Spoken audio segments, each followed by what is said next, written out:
Hi friends, आप लोगों का स्वागत है चैलेंजर क्लासेस डूबी में।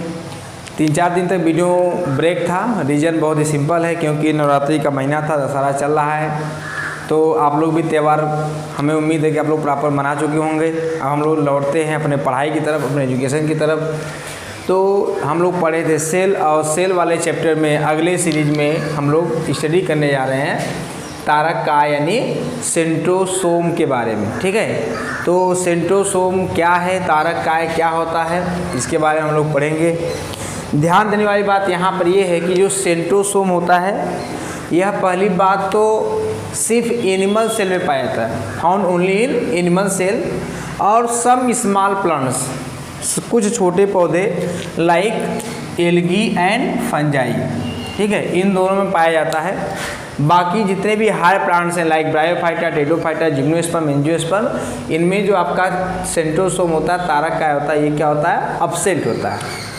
इसकी डिस्कवरी किसने की है, तो टी बावेरी ने 1888 में यानी 1888 में टी बावेरी नामक साइंटिस्ट ने इसकी डिस्कवरी की थी। आप देखेंगे सेंट्रोसोम, तो सेंट्रोसोम का स्ट्रक्चर यहाँ देखते हैं कि सेंट्रोसोम किससे मिलकर बना होता है। सेंट्रोसोम दो स्ट्रक्चर से मिलकर बना होता है। पहला होता है सेंट्रोप्लाज्म, यानी इसमें जो प्लाज्मा होता है उसे हम लोग कहते हैं सेंट्रोप्लाज्म, और इस सेंट्रोप्लाज्म के बीच में दो राड से भी स्ट्रक्चर पाया जाता है, उसे हम लोग कहते हैं सेंट्रियोल। क्या कहते हैं, सेंट्रियोल। तो दो राड से भी स्ट्रक्चर को हम लोग कहते हैं सेंट्रियोल, और सेंट्रियोल के चारों तरफ जो प्लाज्मा भरा होता है उसे सेंट्रोप्लाज्म कहते हैं। सेंट्रोप्लाज्म और सेंट्रियोल दोनों मिलाकर हम लोग कहते हैं सेंट्रोसोम कहते हैं। ठीक है, अब देखिए जो सेंट्रियोल होता है वो दो सेंट्रियोल होता है, एक साथ उपस्थित होते हैं, और दोनों के बीच में जो कोण बनता है कितने कोण का बनता है, 90 डिग्री। कितने डिग्री का कोण बनता है, 90 डिग्री। यानी सेंट्रोसोम में जो सेंट्रियोल होता है वो 90 डिग्री के अक्ष पर क्या होता है, उपस्थित होता है।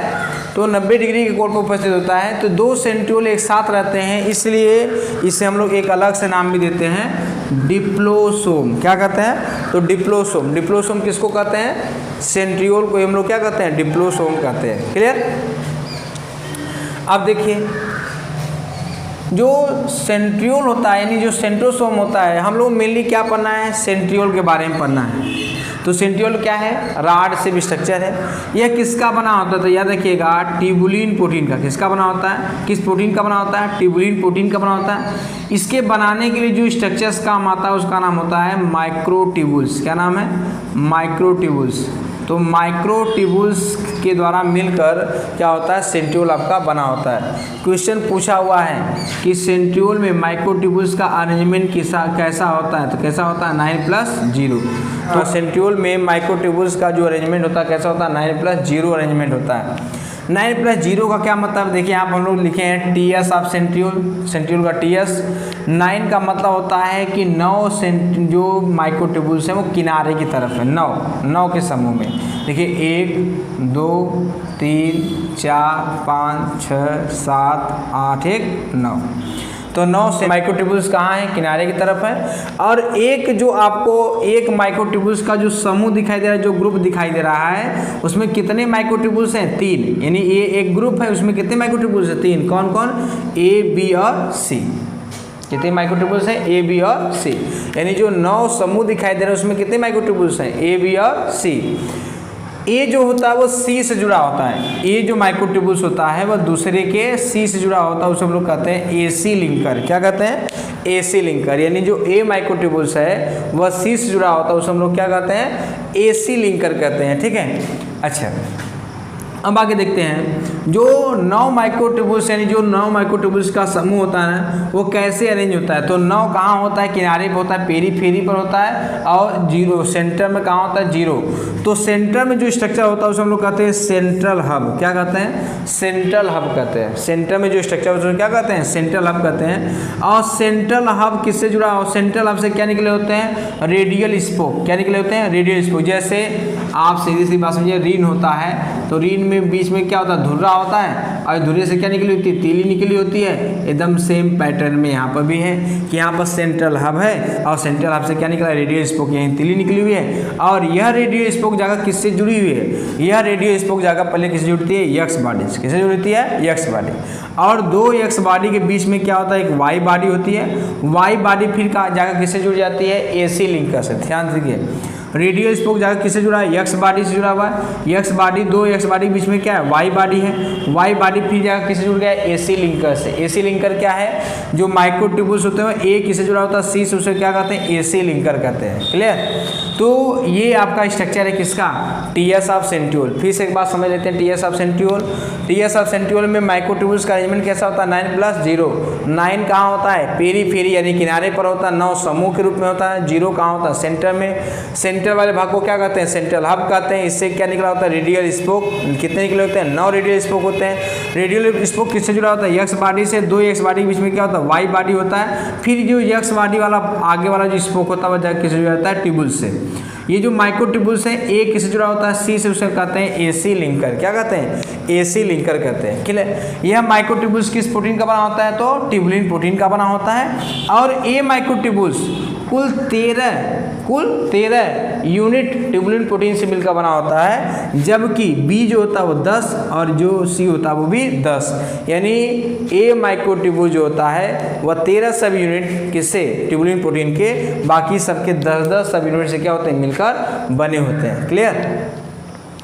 तो ये आपका क्या है, टीएस ऑफ सेंट्रियोल है। क्लियर।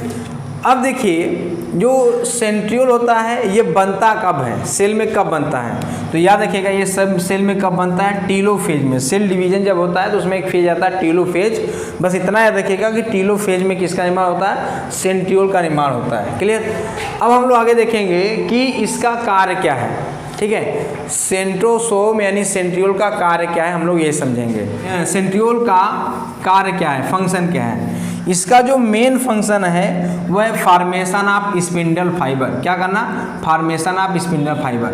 सेल डिवीजन के समय जो सेंट्रियोल होता है ना, ये आपका सेंट्रियोल, जो सेंट्रियोल होता है वह स्पिंडल फाइबर का क्या करता है, फॉर्मेशन करता है। तो ये रहा आपको धागे जिस तरह इसको हम लोग कहते हैं स्पिंडल फाइबर कहते हैं। इस स्पिंडल फाइबर फॉर्मेशन करता है और यह जो स्पिंडल फाइबर होता है यह क्रोमोजोम्स को, गुणसूत्रों को कैरी करने का काम करता है, मतलब ढोने का काम करता है अपर एंड लोअर पोल पर, ऊपरी और नीचे ध्रुवों पर क्या करता है, कैरी करने का काम करता है। तो कौन काम करता है, स्पिंडल फाइबर। और इस स्पिंडल फाइबर बनाता कौन है, सेंट्रियोल।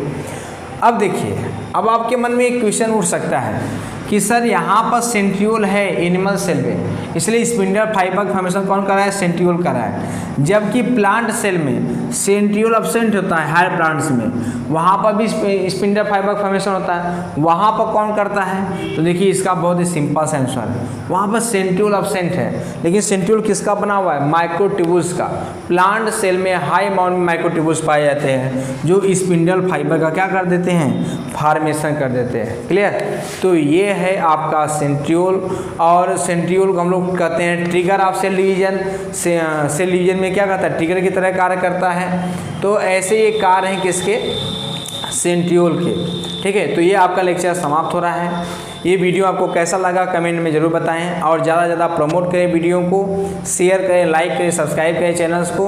और आप लोगों को 1 नवंबर से क्लास 12th का हम लोग अंशाल जरूर सॉल्व कराएंगे। आप लोग रेडी रहिए, प्रिपेयर रहिए, ज़्यादा से ज़्यादा बच्चों को बताइए ताकि वो लोग भी इंटरेस्ट लें और ज़्यादा से ज़्यादा आप लोग जो है कि चैनल को सब्सक्राइब करिए। ठीक है।